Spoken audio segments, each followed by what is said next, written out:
কলাতলী ইউনিয়নে বিজিএফ চাউলের কার্ড দেওয়ার প্রলোভনে একাধিক নারীকে ধর্ষণ, ঘটনা চাপা দিতে অপহরণের অভিযোগ।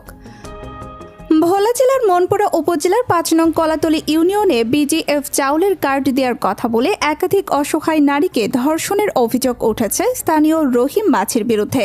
ইতোমধ্যে একটি কল রেকর্ড ফাঁস হওয়ার পর ঘটনাটি স্থানীয়ভাবে ছড়িয়ে পড়েছে।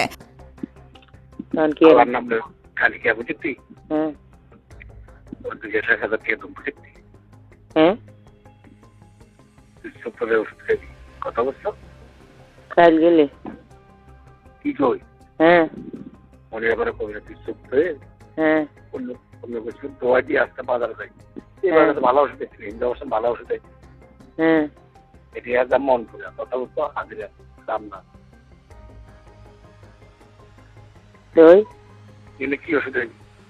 সেটি কি ওষুধ খাইছিনি নাম জানি না।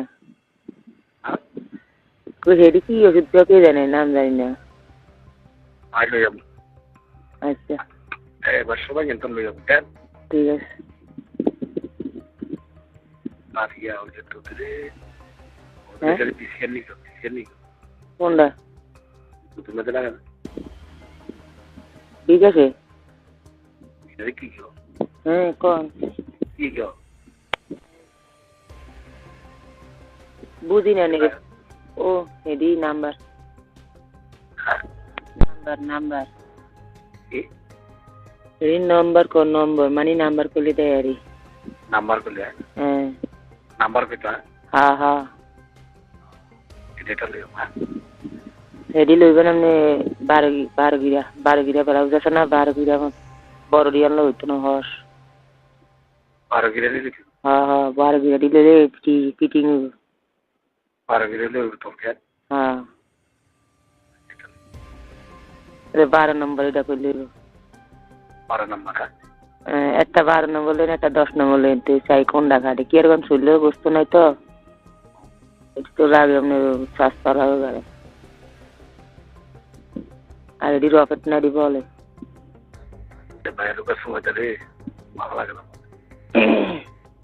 গেছি গেছিনি ভালো লাগেনি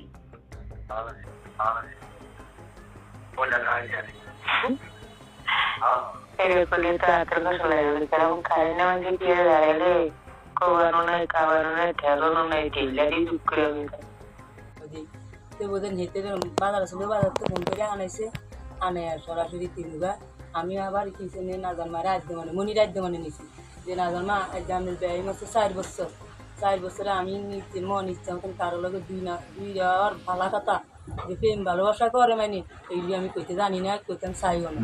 আর আজ রাখতে মানে আমার ইজ্জত কারো আমি কি প্রবাস করি না দেবাই না বলে বোন তোরা যদি আর এই পথে নীতি চাস এটা জীব যাবি কোনো এককাল যদি ভাইসরে তোরা এটা দিন যাবি তুই আচ্ছা আমি সমস্যা না আমরা আছি মারি হাঁটলো বুক হাঁটবো না।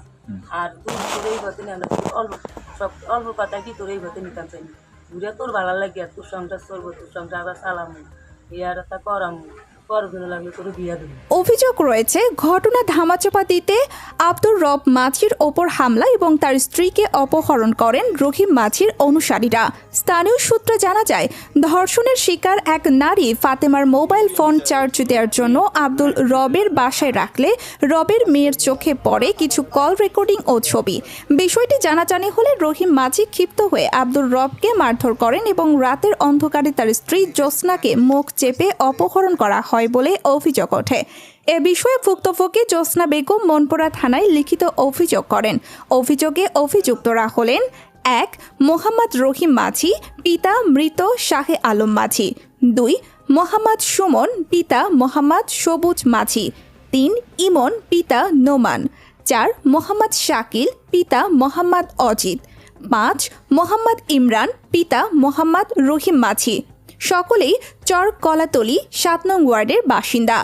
জ্যোৎস্না বেগম জানান তার স্বামী মোহাম্মদ আব্দুর রব কলাতলী 7 নং ওয়ার্ডের স্থায়ী বাসিন্দা।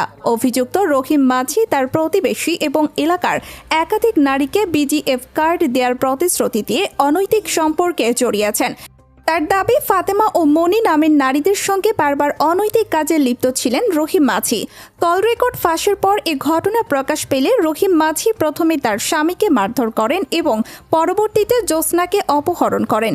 এছাড়া প্রতিবাদ করায় রহিম মাঝি তার স্ত্রীকেও অকথ্য ভাষায় গালাগালি ও শারীরিক নির্যাতন করেছেন বলেও অভিযোগ করেন জ্যোৎস্না বেগম।